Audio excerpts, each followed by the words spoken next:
How do you know what you know पुस्तकाचा मराठी अनुवाद chapter 9 भाग 3. उच्च ज्ञान संपादन करण्याने वैचारिक क्षमता वाढते. माणसाला पैसा मिळवायचा आहे. जसे त्याचे विचार करण्याचे सामर्थ्य सुधारते, तो पैसे मिळवायच्या अधिक उत्पादनक्षम फलदायी मार्गांचा विचार करू लागतो. जसं त्याला अधिक उच्च प्रतीचं ज्ञान मिळतं, तसा तो अजून पुढचा विचार करू शकतो.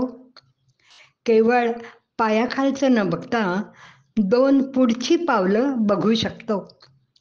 परिणाम जोखू शकतो. जॉर्ज बर्नार्ड शॉ यांनी मॅन अँड सुपरमॅन या नाटकात लिहिलं आहे, there are 2 tragedies in life. One is to lose your heart's desire, the other is to gain it. आपण वस्तूंचा पाठलाग करतो, परंतु त्या मिळाल्यावर होणाऱ्या परिणामांचा विचार करतो का? ध्येय न गाठण्याचे परिणाम असतात, तसेच ध्येयपूर्तीचे पण असतात. एखाद्याला स्टार होण्यासाठी प्रचंड मेहनत घ्यावी लागते. त्याला सेलिब्रिटी स्टेटस मिळवण्यासाठी किती संघर्ष करावा लागतो आणि किती बलिदान द्यावं लागतं. परंतु स्टार झाल्यावर तो फॅन्स आणि मीडिया यांच्या ससेमिऱ्याला वैतागतो. जेव्हा त्याला स्टारडम हवे होते, तेव्हा त्याला माहीत नव्हतं का की स्टारडम बरोबर हे सर्व सोसावं लागतं. तरुणीला पार्टनर हवा असतो, पण त्याबरोबरचे आयुष्यातील बदल मात्र नको असतात.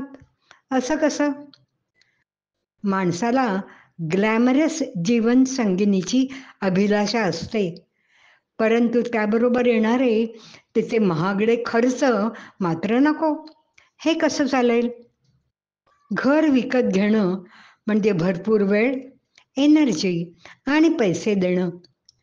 ते घर उत्कृष्ट दिसण्यासाठी बागेतलं गवत काढून टाकणं, कर्मचाऱ्यांकडनं कामं करून घेणं, बिल भरणं, टॅक्सेस देणं आणि इतर काही ना काही कामं असतातच. जर हे सगळं पॅकेज मान्य असेल तरच पाऊल पुढे टाकायला हवं. आपण अगोदर विचार करतच नाही. त्यामुळे आयुष्यभर अस्वस्थता जाणवते. एखाद्याला खूप टॅक्सेस द्यावे लागतात म्हणून त्याची खळबळ, परंतु याचं कारण त्याचं इन्कम भरपूर आहे हेच ना. युवतीला बरेच कपडे धुवावे लागतात म्हणून तिची खदखद, पण याचं कारण तिच्याकडे पुष्कळ कपडे आहेत. मग तीच ठरवू शकते की मी जास्त कपडे खरेदी करणार नाही, पण नंतर म्हणते माझ्याकडे समारंभासाठी कपडेच नाहीत. या प्रकारे कुरकुर ही जीवन प्रणाली बनते. परिस्थितीचं ॲनालिसिस न करण्याने स्वभाव कुरकुरा बनतो. उच्च ज्ञान आपल्या ध्येयाचं व आकांक्षाचं पुनरावलोकन करते. जॉर्ज बर्नार्ड शॉ यांनी किती समर्पक लिहून ठेवलंय. Progress is impossible without change and those who can't change there minds can't change anything. जेव्हा आपण संपूर्ण परिस्थितीचा आढावा घेतो, आपल्याला समजायला लागतं की आपल्या आयुष्यात काय महत्त्वाचं आहे आणि काय नाही. हे एकदा समजलं की कुरकूर, अशांतता, खळबळ थांबते. आपली मूल्ये जाणीव करून देतात की आपली कोणती महत्त्वाची ध्येय आहेत. जेव्हा अधस्त ध्येयाचे परिणाम समजतात, तेव्हा आपली मूल्ये उच्च स्तरावर जातात. जसा प्रकाशाचा स्रोत उंच गेल्यावर अधिक प्रकाश देतो. जेव्हा अभ्यासक विषयावर चिंतन करतो, तेव्हा त्याची त्या विषयातील स्पष्टता वाढते. स्पष्टतेने मूल्ये वाढतात आणि तो विषय नैतिकतेपर्यंत नेतो. विषयाचं ज्ञान सार्वत्रिक जाणीवेकडे न्यायला हवं. विशेषीकरण सामान्यीकरणाकडे न्यायला पाहिजे. नियम हे सार्वत्रिक असतात. ते विविध विषयांमध्ये लागू पडतात.